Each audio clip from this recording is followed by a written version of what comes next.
Now to Minnesota, where a manhunt is underway for a gunman who targeted two state lawmakers. The shootings left 2 people dead and 2 others wounded. As Fox's Connor Hansen reports, the search for the suspect led to the cancellation of the King's demonstrations across the state. Former Minnesota House Speaker Melissa Hortman and her husband were shot and killed early Saturday in their suburban Brooklyn Park home just north of Minneapolis. A second state lawmaker, Senator John Hoffman, and his wife were also shot multiple times in nearby Champlin. Police believe both shootings were targeted and politically motivated. We must all, Minnesota and across the country, stand against all forms of political violence. Authorities say it all began around 2 a.m. in Champlin with a 911 call. As investigators responded to the Hoffman shooting, officers were proactively dispatched to the Hortman's home. That's where officers encountered the gunman dressed in a fake uniform. They exchanged gunfire, but the suspect managed to escape. Police later found the fake police cruiser and discovered a manifesto that identified several lawmakers and other state officials. We are asking for the public's help at this point in time in locating Vance Luther Bolter, who is a 57-year-old white male. State authorities say security has been heightened for those mentioned on that manifesto. Capitol Police, as well as the president, have also been briefed. President Trump released a statement saying, in part, quote, "Our Attorney General Pam Bondi and the FBI are investigating the situation, and they will be prosecuting anyone involved to the fullest extent of the law. Such horrific violence will not be tolerated." Out of an abundance of caution, the governor is urging Minnesotans not to attend any political rallies in the state until the suspect is caught. In New York, Connor Hansen, Fox News.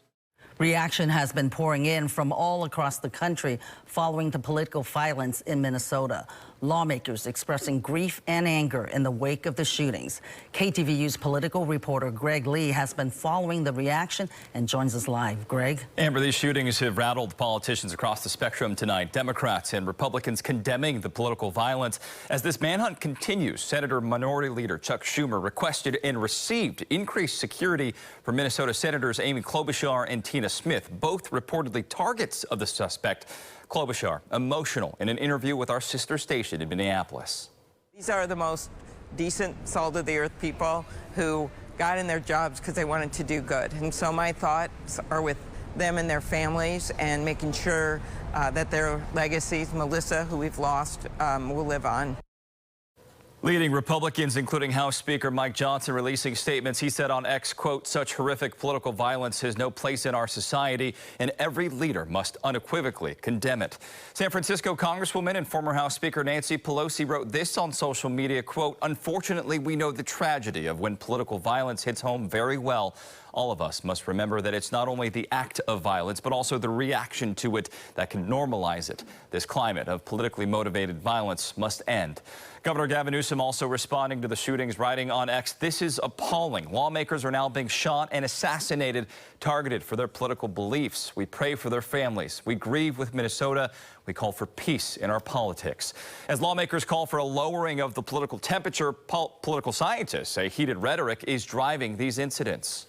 We are at a really critical point for our democracy. There are people who are willing to resort to violence, and that's becoming apparent, week after week, month after month in this moment. Research shows us that it is notoriously difficult to connect, one or two speeches or rhetorical actions with violence. But research also shows us that overall, when the rhetoric becomes more violent and intense, that there are more people who are willing to take direct action, including violence.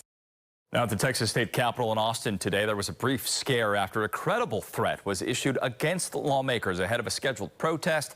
The Capitol grounds were evacuated as officers investigated that threat. Certainly emotions and tensions are extremely high right now. Amber?